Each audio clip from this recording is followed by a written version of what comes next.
Good morning everybody. Pythagoras सिद्धांत किंवा theorem या युनिटमध्ये आपण काही उदाहरणांचा सराव याच्या अगोदरच्या तासाला केला. आता एखादोन प्रश्न फक्त वेगळ्या पद्धतीचे जे आहेत ते आपण घेऊ आणि मग पुढच्या युनिटला सुरुवात करू. बघा,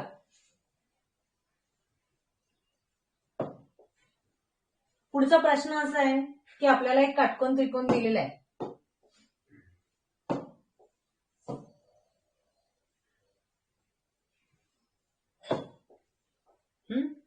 एबीसी हा काटकोन त्रिकोण आहे. याच्यामध्ये ही बाजू आपल्याला 16 दिली आहे, ही 12 दिली आहे आणि बिंदू बी मधून एसी वर लंब टाकलेला आहे, म्हणजे शिरोलंब काढलेला आहे.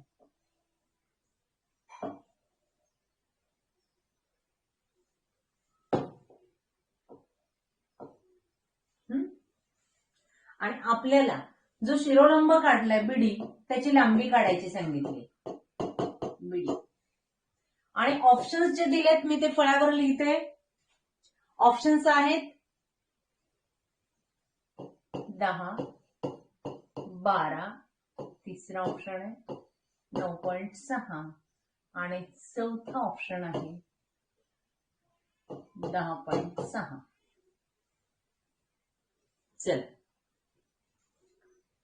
करा प्रयत्न फास्ट. नाही जमलं तर आपण सोडून घेणार आहोत, पण आपल्याकडे खूप हुशार विद्यार्थी आपल्या या लाईव्ह सेशनला जॉईन झालेले आहेत, माहिती आहे मला. अगदी चटकन 1 मिनिटात तुमचं उत्तर येईल.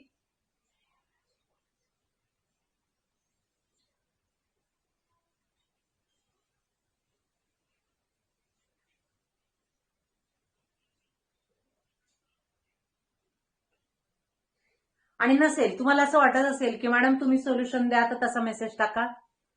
मला वाटतंय मी 1 मिनिट वेट करते.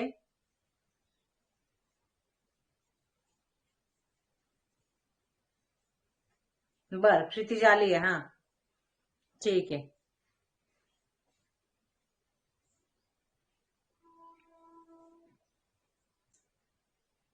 चला, हाय आलोच्या तुमच्या पद्धतीनुसार. बर, भैरवी आहे. हा चला, आणखी कोण कोण आहे, म्हणजे मला यांना कळेल की तुम्ही आहात, परंतु उत्तर शोधतायत किंवा वेळ लागतोय उत्तर द्यायला तुम्हाला, असं माझ्या लक्षात येईल. चला फास्ट. हिंट द्यायची.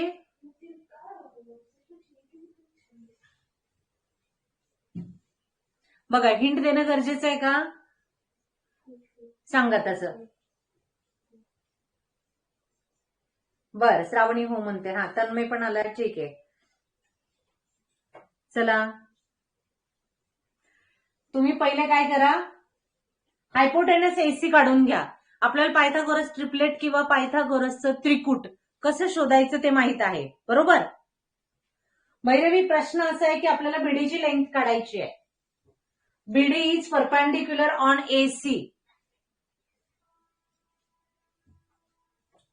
बर, श्रावणीचं 20 आन्सर आलाय. ऑप्शन नाही द्या. हा, हायपोटेनस काढलाय 20. Very good. बर, भैरवी रिद्धी, प्रश्न समजला तुम्हाला की आपल्याला BD is perpendicular on hypotenuse AC. BD हा एसी वर परपेंडिक्युलर दिलेला आहे. हा, आणि आपल्याला एबीसी हा जो काटकोन त्रिकोण आहे, राईट अँगल ट्रायंगल, त्याच्या 2 साइड्स दिलेल्या आहेत. त्याच्यानुसार आपल्याला हायपोटेनस काढता येईल. आणि मग हायपोटेनस काढल्यानंतर, श्रावणीने काढलेलं पण आहे, ठीक आहे, हायपोटेनस काढल्यानंतर त्याचा उपयोग करून आपल्याला बीडी काढता येईल. चला बघूया आपण कोण कोण टाकतंय उत्तर. आता 1-2 मिनिट तर 1 मिनिट तर होऊन गेला नक्कीच. आता काही सेकंद फक्त आपण वेटिंग करणार आहोत.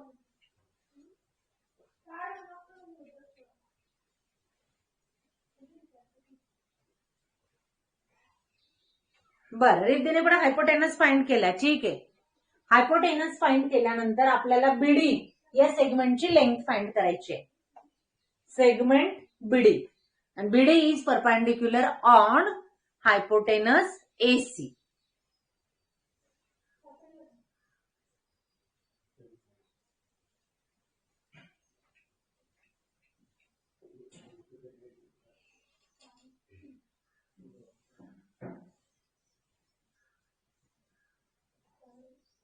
चला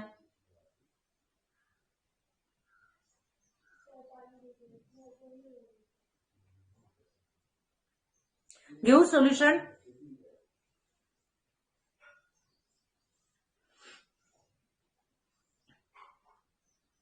बरं, रिद्धीचा आन्सर 10 आलेले आहे बरं का बीडीचं. बर, बघूया आता. हा, श्रावणीचं म्हणणं आहे की सोल्युशन घ्या, पाहू आपण. सोल्युशन पाहू. आणखी एखाद्याचं उत्तर येतंय का पाहू बरं.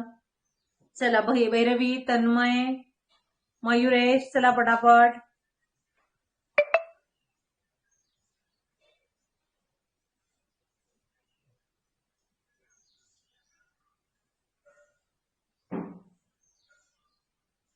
भरपूर वेळ वेटिंग केलं बघा, तुम्हाला 2 मिनिट वेळ दिलाय. आपल्याला त्रिकोणाचं क्षेत्रफळ म्हणजे एरिया ऑफ ट्रायंगल काढणं माहिती आहे ना सर्वांना. Area of triangle, area of triangle is equal to 1/2 base into height. 1/2 base into height. Vedant is equal to, आपण त्याचा एरिया काढून घ्यायचा. कुठेतरी टच झाला असेल बघा. 1/2 base into height. Suppose base आहे 12 आणि हाईट आहे 16. त्याच्या हाफ करायचं. मग आपण 12च्या हाफ केलं तरी चालेल आणि 16च्या हाफ केलं तरी चालेल. 16च्या हाफ केले सपोज 8 आणि 8 12. 8 मल्टिप्लाइड बाय 12 12 96. सो एरिया किती आला तुमचा 96 सेंटीमीटर स्क्वेअर. करेक्ट, हे समजलंय. आता हा जो ट्रायंगल आहे त्याचा बेस आपण जर एसी विचारात घेतला, तुम्ही एसी हा हायपोटेनस फाइंड केलेला आहे. लेंथ एसी आता आपल्याला माहिती आहे. लेंथ एसी आपल्याला माहिती आहे की 20 आलंय. मग एसीला जर आपण बेस विचारात घेतला, आपला एरिया माहितीये किती आपल्याला. Area is equal to 1/2 into base into height. आता बेस आपण किती विचारात घेतला 20. हाईट ऍज इट इज ठेवली मल्टिप्लाइड बाय 1/12 सॉरी 1/2. समजते. इज इक्वल टू एरिया किती आलेले आपला 96. मग आता याने काय करा 1/2 इंटू 20 केलं तर किती येईल 10 आणि 10 इकडे गेला डिवाइड झाला. Height is equal to 96/10. बघा आला आन्सर 96/10. ऑप्शन कोणता आपला.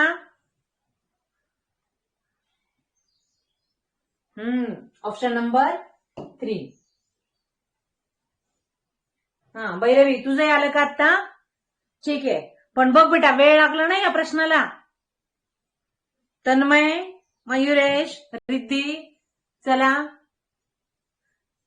क्षितिजा, समजलंय आता सर्वांना.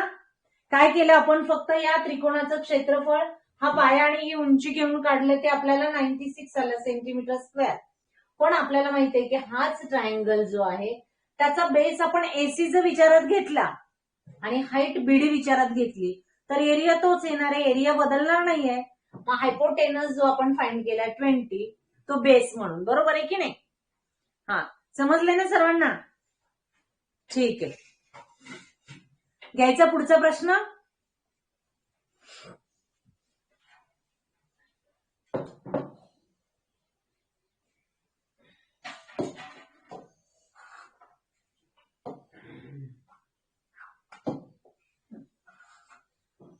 आता पुढच्या प्रश्नामध्ये आपल्याला त्रिकोणाच्या 3 बाजू, जर 3x - 1 म्हणजे एक बाजू 3x - 1, दुसरी बाजू 15x आणि तिसरी बाजू जर 15x अधिक 1 अशी असेल तर हा त्रिकोण काटकोन त्रिकोण होण्यासाठी x ची किंमत किती असावी? किंवा पुन्हा एकदा सांगते, 3x वजा 1 15x 15x अधिक 1 या बाजू असणारा त्रिकोण काटकोन त्रिकोण होण्यासाठी x ची किंमत किती असावी? किंवा x च्या कोणत्या किमतीमुळे या बाजू असलेला त्रिकोण काटकोन त्रिकोण होईल? प्रश्न समजला? आता मी तुम्हाला ऑप्शन्स देते.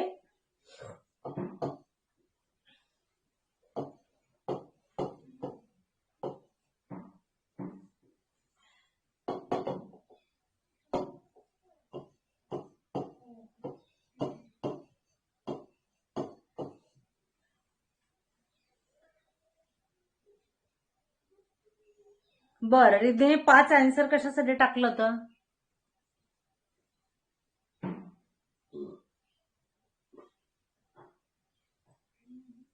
बोर्ड तुम्हाला क्लिअर दिसतोय ना?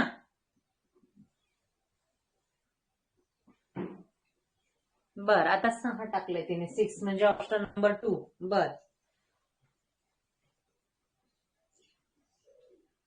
चला आपण काय करणार, ऑप्शन्स जे दिले त्यातली व्हॅल्यू x ची घेऊन पाहणार आणि कोणतं पायथागोरस ट्रिपलेट आहे अशा पद्धतीने विचार करू शकतो. तुम्हाला हिंट दिली आता.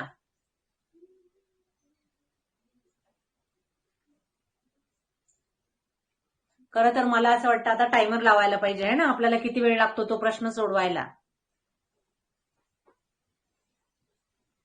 आज तुमचं स्पीड कमी झालंय का काय प्रकार आहे नेमका? चला बाकीचे.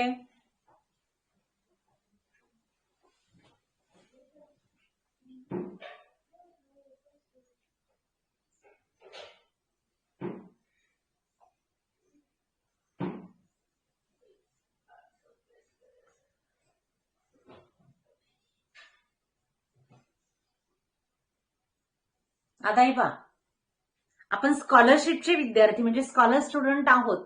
या दृष्टिकोनातून आपल्याला व्हॅल्यू सबस्टिट्यूट करणं, प्रॉडक्ट घेणं आणि सबट्रॅक्शन करणं एकदम फास्ट क्रिया जमली पाहिजे. इथे इमॅजिनेशन नाही, प्रत्यक्ष आपण सोडवलं तर चांगलीच गोष्ट आहे. पण वहीवर कागदावर न मांडताही आपण इथे एक्स्ट्रा व्हॅल्यू टाकून कोणकोणत्या व्हॅल्यू येतात त्याच्या म्हणजे साईड्स कोणकोणत्या येतात ते आपल्याला ठरवता येतं.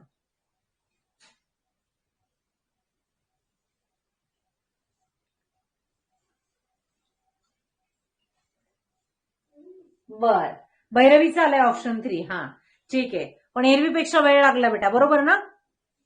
ठीक आहे, काही हरकत नाही, आपण पर्यायावरनं जात होतो, ऑप्शनवरनं चेक करत होतो. चला बाकीचे सांगताय उत्तर.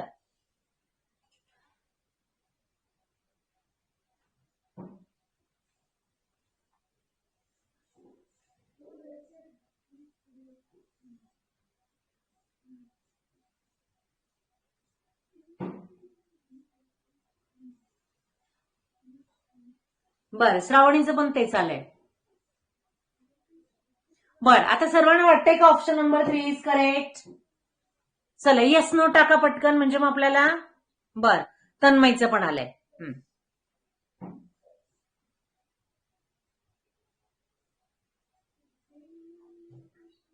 जायचं पुढे का द्यायचंय स्पष्टीकरण? बघा, आपल्याला इतकं चटकन जमलं पाहिजे. जर एक्स ची व्हॅल्यू आपण 2 घेतली तर 3 2 6 मायनस 1 5 आणि 15 2 30. 15 2 30 प्लस 1 31. म्हणजे आपल्याला ह्या व्हॅल्यूमुळे काय मिळालं? 5 30 आणि 31. हे पायथागोरस ट्रिपलेट आहे का बघा, म्हणजे पायथागोरसचं त्रिकूट आहे का पहा. आपण दुसरी व्हॅल्यू घेतली 6. इकडे पहा, 6 3 18 वजा 1 किती? 17.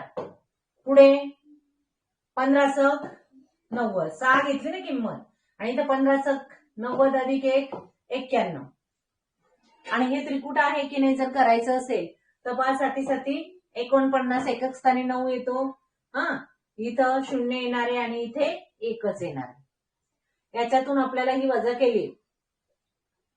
समजा एकक स्थानी 1 आहे म्हणून 11तून 9 वजा केले तर आपल्याला 2 यायला पाहिजे.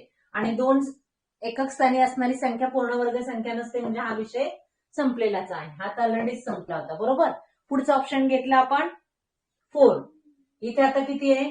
4 त्रिक 12 वजा 1 11. नंतर 15 चोक 60 आणि 15 चोक 60 अधिक 1 61. 11 60 61 आहे ना. हे पायथागोरस ट्रिपलेट आहे आणि म्हणून आपला ऑप्शन नंबर 3 इज करेक्ट. ठीक आहे. आता आपण नवीन युनिटला सुरुवात करणार आहोत.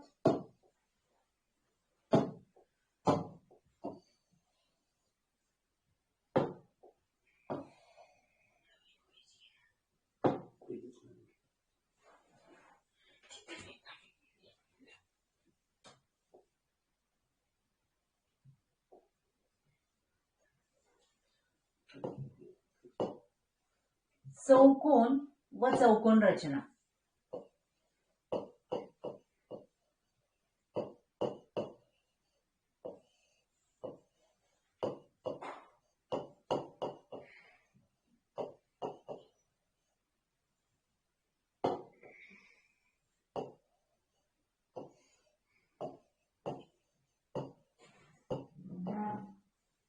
चौकोन व चौकोन रचना हा आपला पुढचा घटक आहे. याच्यामध्ये चौकोनी आकृतीची ओळख तुमची खूप लहान वर्गात झालेली आहे आणि त्याचे प्रकार तुम्ही साधारणतः 4वी-5वीत अभ्यासलेले आहेत. बरोबर. आपण सुरुवातीला चौकोन व्याख्या त्याची नावं कशी वाचली जातात किंवा चौकोन कोणत्या नावाने आपण कॅपिटल अक्षराने दाखवतो त्याचे 4ही शिरोबिंदू वगैरे, पण नाव किती प्रकारे चौकोनाचं नाव आपल्याला वाचता येतं. जसं कोणाचं 3 प्रकारे वाचता येतं आहे ना.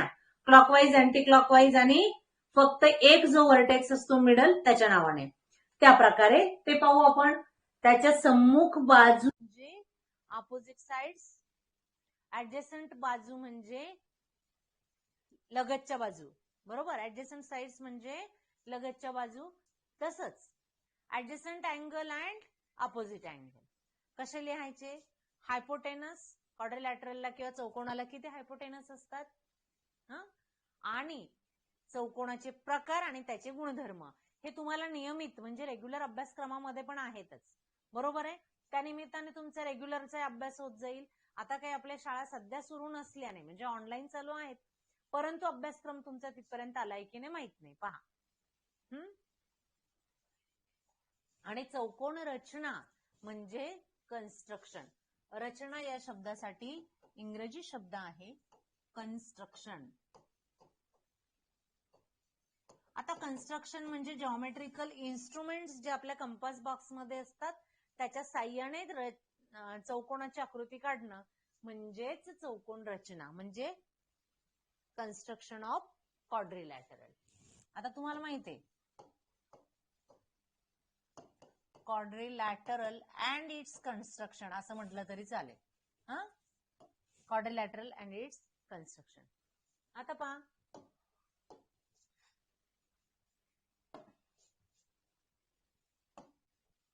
समजा हा कोणता तरी एक क्वाड्रिलॅटरल आहे. दिसतोय का बोर्ड बघा. याच्या बाबतीत समजा मी याला नावं दिली.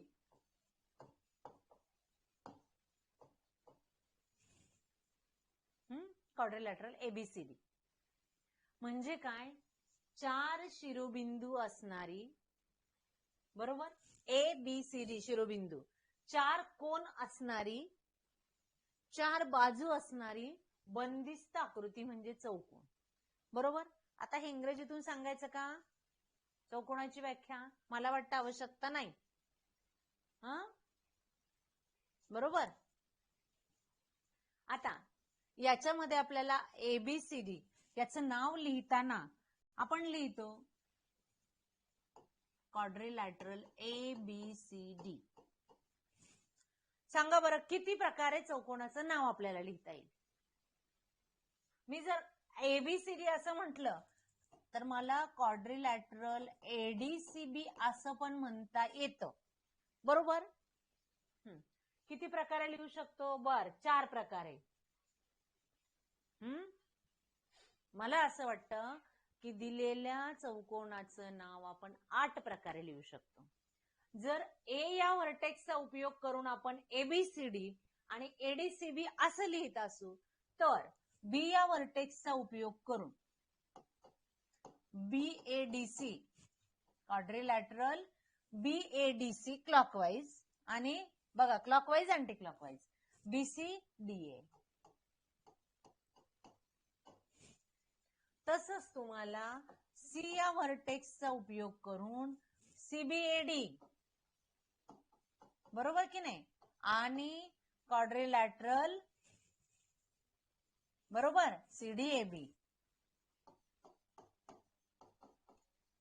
पुढचे येतील लिहिता.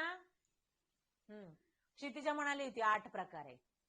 ठीक आहे, समजलं. लिहायचे का आणखी 2 टाइप्स येतील तुम्हाला. आता सी या व्हर्टेक्सचा उपयोग केला, राहिला कोणता? डी. डीएबीसी किंवा डीसीबीए. समजलं. आता डीएबीसी श्रावणी करेक्ट, आणि डीसीबीए व्हेरी गुड. आता बघा, आपल्याला याच्यामध्ये अपोजिट साइड्स आणि ऍडजेसंट साइड्स सांगता आल्या पाहिजे. ऍडजेसंट साइड्स, त्याच्यानंतर अपोजिट अँगल्स आणि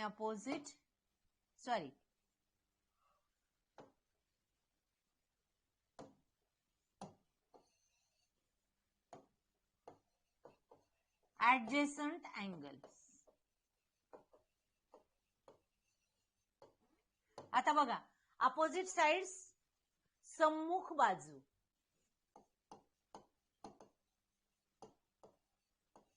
आणि ऍडजेसंट साइड्स म्हणजे लगतच्या बाजू. तसंच अँगल्सच्या बाबतीत पण आहे.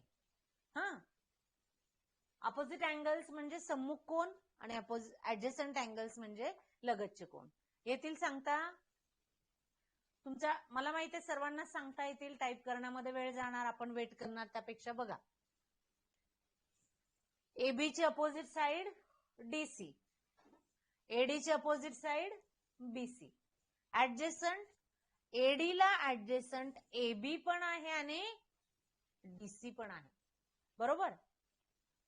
तसंच अपोजिट अँगल्स, अँगल बीएडी चा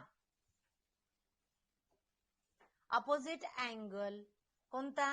बीसीडी, बरोबर की नाही. आणि एबीडी चा अपोजिट अँगल एबीसी चा अपोजिट अँगल एडीसी. ठीक आहे, इतकंच पुरेसं आहे ना? समजलंय सर्वांना?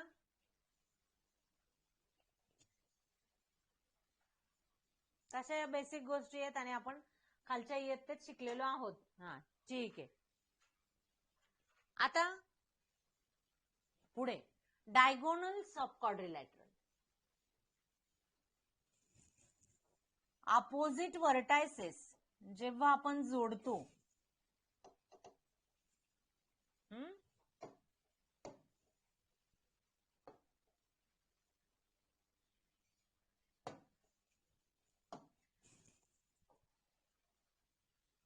तेव्हा ते डायगोनल तयार होतो. मग एका क्वाड्रिलॅटरलला 2 डायगोनल असतात, हे आपल्याला फिगरवरनं कळतंय. बघा, ट्रायंगलचा जो कर्ण म्हणजे त्रिकोणाचा कर्ण जो असतो तो हायपोटेनस असतो, आणि चौकोनाचा कर्ण जो असतो तो डायगोनल असतो. समजलं? आता पुढे बघा, चौकोनाचे आपण ए आणि सी हे समोरासमोरचे शिरोबिंदू जोडले, त्याच्यामुळे एसी हाताचा कर्ण तयार झाला, बीडी हाताचा कर्ण तयार झाला. त्याला म्हणतो आपण डायगोनल्स ऑफ क्वाड्रिलॅटरल, बरोबर. म्हणजे चौकोनाचे कर्ण. आणि त्रिकोणाचा कर्ण जर असेल तर suppose right angle triangle A B C विचारात घेतला तर एसी ला आपण डायगोनल न म्हणता हायपोटेनस म्हणतो. कर्णच आहे, फक्त त्रिकोणाचा असेल तर नाव बदलतं. कळलं? ठीक आहे. आता पुढे, आता चौकोनाचे काही प्रकार आणि त्यांचे गुणधर्म जे तुम्ही रेग्युलर अभ्यासक्रमामध्ये अभ्यासत आहात. आता महत्वाची गोष्ट की जसं आपण त्रिकोणाच्या तिन्ही कोणांच्या मापाची बेरीज सांगतो तशी चौकोनाच्या चारही कोणांच्या मापाची बेरीज किती येते? टाका उत्तर पटकन.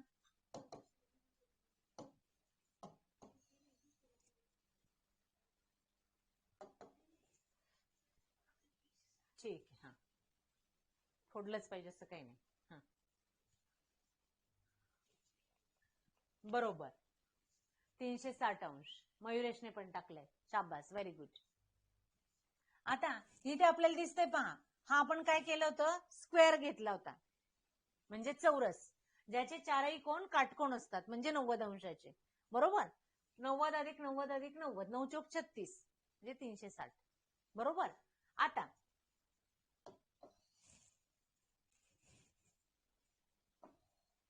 समजा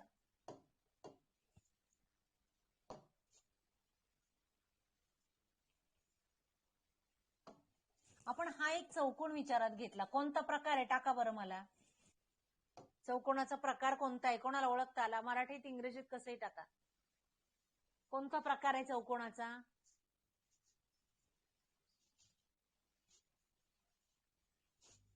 समजा हा चौकोन PQRS असा आहे आणि मी काय करते आता, ह्याच्या समजा इथे हे वाढवलंय, त्याचप्रमाणे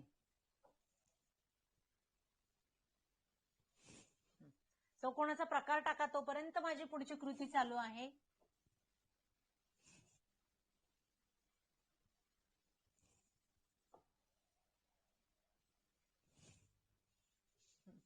कोणता प्रकार आहे? Trapezium. Bhairavi, correct, very good. Trapezium म्हणजे समलंब चौकोन आहे. आपण चौकोनाचे प्रकार आणि त्यांचे गुणधर्म अभ्यासणार आहोतच. पहिल्यांदा चौकोनाच्या चारही कोणांच्या मापाची बेरीज 360 अंश असते, हे आपल्याला माहित असेल. परंतु आता मला सांगा, हा इथला जो कोण आहे बाह्य कोण आहे, बरोबर?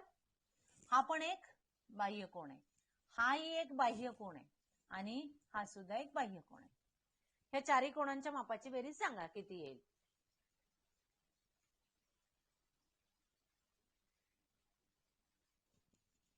खूप सोपं आहे ना?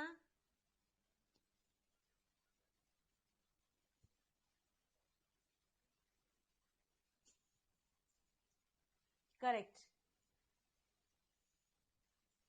शाबास.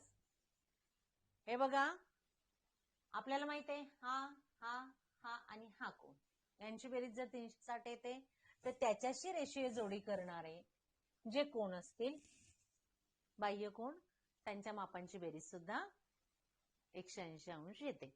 आता तुम्ही असं करून पहा की समजा मी हा बाह्य कोण विचारात घेतला, पहा ॲरो बाजू वाढवताना एकच डायरेक्शन ठेवली, म्हणजेच काय, समजा SRT हा जो कोण तयार केला, तसंच त्याच दिशेने पुढे हा ॲरो वाढवून आपण असं बाह्य कोण तयार केले आणि त्यांची बेरीज केली. दिशा फक्त बदलणे, असं करून पहा. आणि समजा हा एक बाह्य कोण इथे तयार केला आणि दुसरा याचा बाह्य कोण जर हे इथे वाढवून जर इथे तयार केला तर होतं का त्या चारही कोणांच्या मापाची बेरीज? तो प्रयोग करा घरी. प्रत्यक्ष आकृती काढून करून पहा. ठीक आहे. आता पहा, समलंब चौकोन आपल्या समोर आहेच. तर त्याच्या गुणधर्मांचा अभ्यास करू आपण. समलंब ट्रॅपेजियम मध्ये समलंब म्हणजेच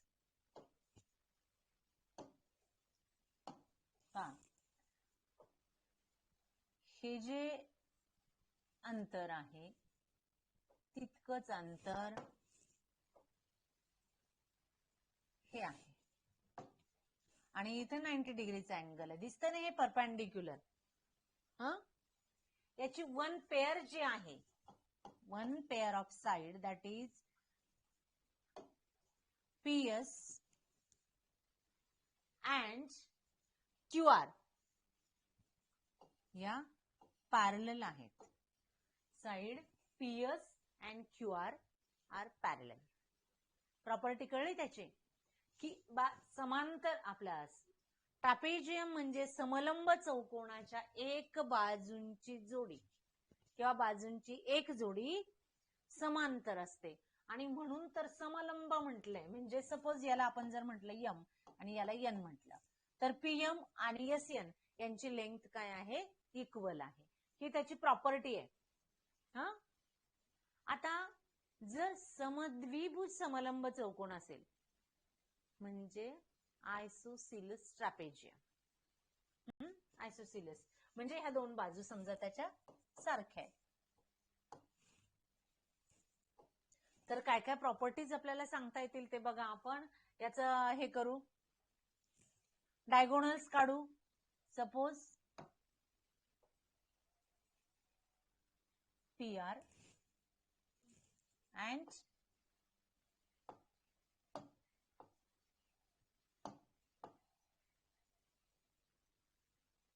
हे दोन डायगोनल आहेत. येते का फिगर लक्षात का दुसरी घ्यायची?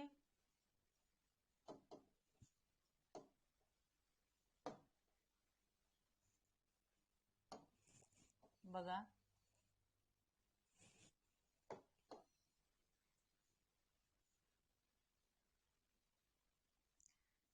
याच्यामध्ये आपल्याला काय करायचं, त्याचे डायगोनल्स काढायचे.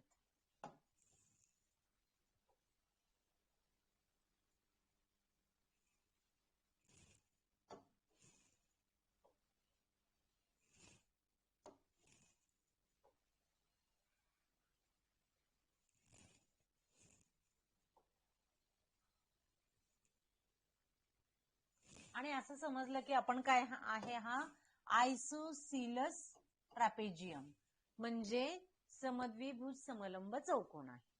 बरोबर. आता काय काय प्रॉपर्टीज त्याच्या सांगता येतील पहा बरं. डायगोनल बायसेक्ट होतात, बायसेक्ट होतात का पहा. नाही, नो. भैरवीने सांगितलं नाही, बरोबर आहे. बर, डायगोनल कॉन्ग्रुएंट आहेत का, काय वाटतं? AC आणि BD हे कॉन्ग्रुएंट आहेत का, म्हणजे एकरूप आहेत का? डायगोनल कॉन्ग्रुएंट आहेत का?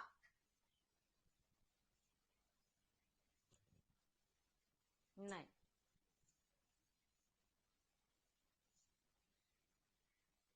बर, रिद्धी, श्रावणी, भैरवी म्हणते हो आहे कॉन्ग्रुएंट. प्रत्यक्ष तुम्ही फिगर काढून प्रॅक्टिकली जरी आपण मोजून पाहिलं तरी कोणाचे, आयसोसिलस ट्रॅपेझियमचे डायगोनल कॉन्ग्रुएंट असतात. समजलं? नुसतं ट्रॅपेझियम विचारात घेतला तर नाही, त्याच्या प्रॉपर्टीज तुम्हाला दिलेल्या आहेत. बुकमध्ये पण तुम्ही लर्न कराल आणि म्हणजे स्कूलचं जे आहे तुमचं रेग्युलर. आता रिद्धी वगळता बाकी सर्व विद्यार्थ्यांना रेग्युलर अभ्यासक्रमामध्ये आहे क्वाड्रिलॅटरलचे टाइप्स आणि त्याच्या प्रॉपर्टीज. आता महत्वाचं पहा की समद्विभुज समलंब चौकोन जर असेल तर त्याच्या समांतर बाजूंच्या टोकालगतचे कोन एकरूप असतात. कळतंय का पहा? आहे का? समद्विभुज आहे म्हणून बर का. कसं पहा, जर आपण त्रिकोण ABC असा विचारात घेतला किंवा हा जो कोण आहे त्याच्या समोरची बाजू ही, किंवा प्रॉपर्टी म्हणून लक्षात ठेवा बाकी जास्त काही सांगण्यापेक्षा, हा कोण एकरूप असतो याच्याशी, त्याचप्रमाणे हा कोण एकरूप असतो याच्याशी. समजल्या प्रॉपर्टीज तुम्हाला? हे दोन अँगल कॉन्ग्रुएंट आहेत, हे दोन अँगल कॉन्ग्रुएंट आहेत आणि डायगोनल्स त्याचे कॉन्ग्रुएंट असतात. कोणाचे? आयसोसिलस ट्रॅपेजियमचे. ट्रॅपेजियमच्या बाबतीत काय सांगायचं आपल्याला, फक्त one of the pair of side is parallel, म्हणजे एडी पॅरलल बीसी, एवढं. आणि त्याला समांतर किंवा समलंब चौकोन असं का म्हटलं, तर आपल्याला माहितीये की इथे मी लंब टाकले होते, पहा शेजारच्या आकृतीत दिसते तुम्हाला हे, ही फिगर दिसते, पीएम आणि एसएन हे जे लंब आहेत, म्हणजे परपेंडिक्युलर काढले, ती जर हाईट आपण मोजली तर सेम येणार आहे, म्हणून समलंब चौकोन मराठीत म्हणतात. ठीक आहे, आता आपण पुढचा टाईप पाहू. फिगर आपल्याकडे बोर्डवर अवेलेबल होती म्हणून लगेचच आपण तो विचारात घेतला होता.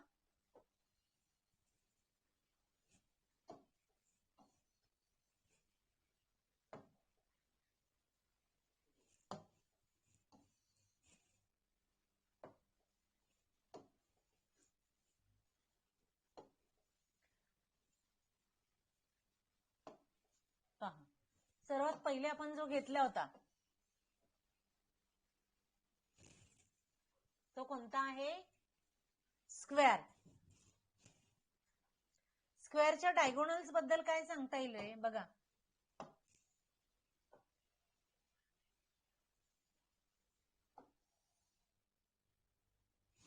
स्क्वेअरच्या सर्व प्रॉपर्टीज आपल्याला लहान वर्गातच आपण शिकलोय की त्याच्या सर्व बाजू समान लांबीच्या असतात.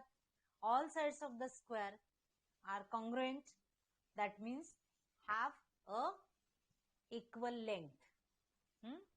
आणि ऑल अँगल्स किंवा each angle of the square is right angle, हे आपल्याला माहिती आहे. त्या पद्धतीने मी दाखवते आणि मग आपण जे डायगोनल काढले बघा, ईच अँगल हा राईट अँगल आहे. Suppose this is PQRS, diagonals intersect in a point O. सांगा डायगोनलच्या बाबतीत काय आहे प्रॉपर्टीज.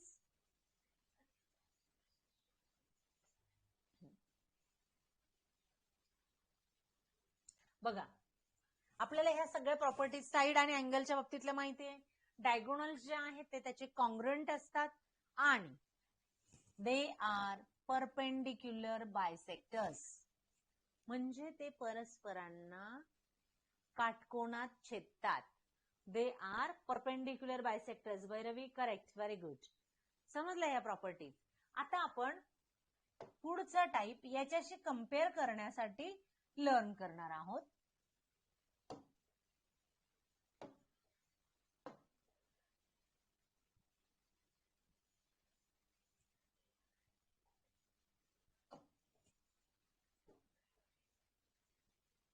रेक्टँगल.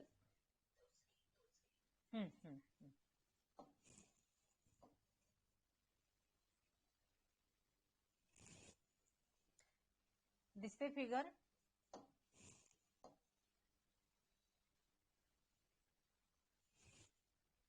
आता याचे पण डायगोनल मी लगेचच काढते हा, म्हणजे आपल्याला प्रॉपर्टी त्याची लर्न करता येईल.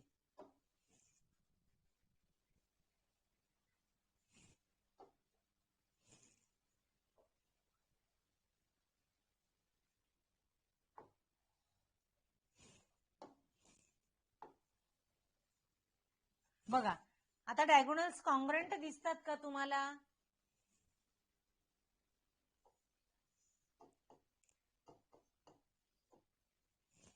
हा जो टाईप आहे याला काय म्हणायचं बघा.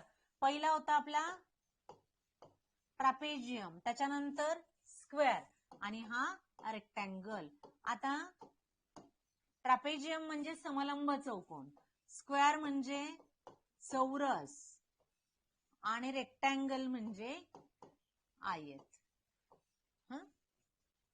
आता आपण इयत्ता 5वीतच हे अभ्यासले की आयताचे सर्व कोन काटकोन असतात, म्हणजे each angle of the rectangle is 90 degree और राईट अँगल. आणि साइड्सच्या बाबतीत काय प्रॉपर्टी आहे, opposite sides of the rectangle are congruent. म्हणजेच काय, आयताच्या सम्मुख बाजू एकरूप असतात. इथपर्यंत आपण शिकलोय. मग डायगोनलच्या बाबतीत पहा, डायगोनल्स कॉन्ग्रुएंट आहेत का. आहेत, श्रावणीने सांगितलंय, correct, very good. Diagonals congruent आहेत. आणखी दुसरी प्रॉपर्टी, सपोज ते ओ या पॉइंट मध्ये इंटरसेक्ट होत असतील तर आता इथे काय राईट अँगल झालेला दिसत नाही, बरोबर. They are only bisectors of each other, म्हणजेच हे दोन भाग सारखे होतात. येते लक्षात?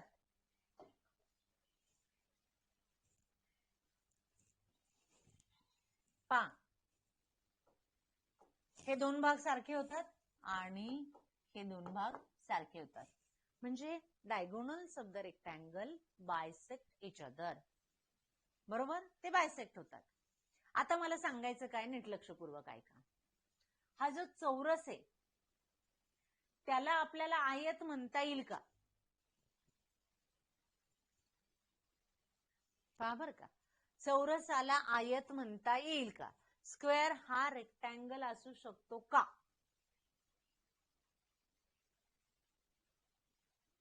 बर, चला.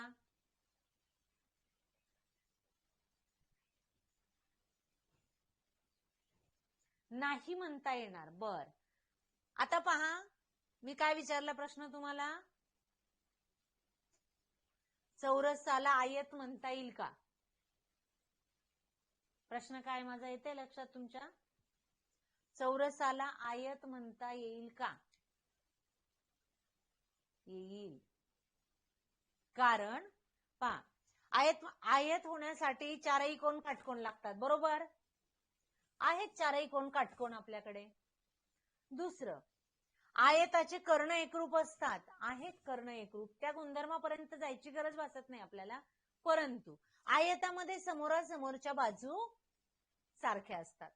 मग इथे पण आपल्याला समोरासमोरच्या बाजू सारख्या आहेतच, त्या चारही बाजू सारख्या आहेत, परंतु समोरासमोरच्या बाजू समान आहेत, बरोबर. आपल्याला याच्यात दोन गुणधर्म महत्वाचे, कोणते?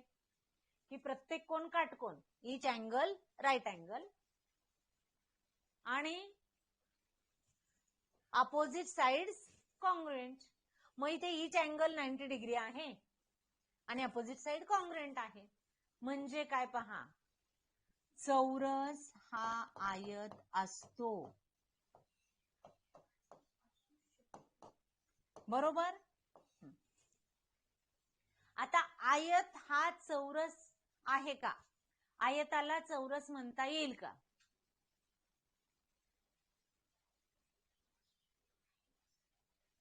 बरोबर, आयत हा चौरस असू शकतो, पण असतोच असं नाही. कळतंय का? पहा,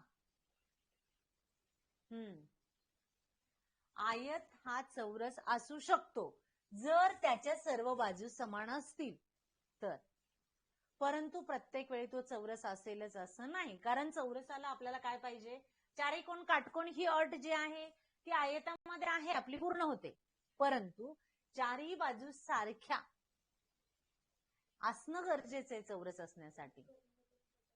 हा, आणि कर्ण परस्परांचे लंबदुभाजक कधी होतील? जर चारही बाजू समान असतील तर, बरोबर की नाही. म्हणून आयत हा चौरस असेलच असं नाही.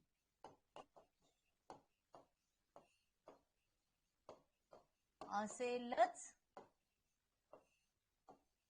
असे नाही, असू शकतो परंतु असेलच असं नाही. पण चौरसाला खात्रीपूर्वक आयत म्हणता येऊ शकतं. चौरस हा आयत असतो, समजलं. आपल्याला अजून 3 टाईप राहिलेत. पॅरलेलोग्राम म्हणजे समांतरभुज चौकोन, आणि रंबस म्हणजे समभुज चौकोन. त्याला पण याच्याशी आपल्याला कम्पेअर करायचं आहे, पण आपण तो पुढच्या तासाला घेऊ. आणि शेवटचा काईट म्हणजे पतंग. हे टाईप जे आहेत ते आपण आता पुढच्या तासाला पाहणार आहोत. ठीक आहे, धन्यवाद.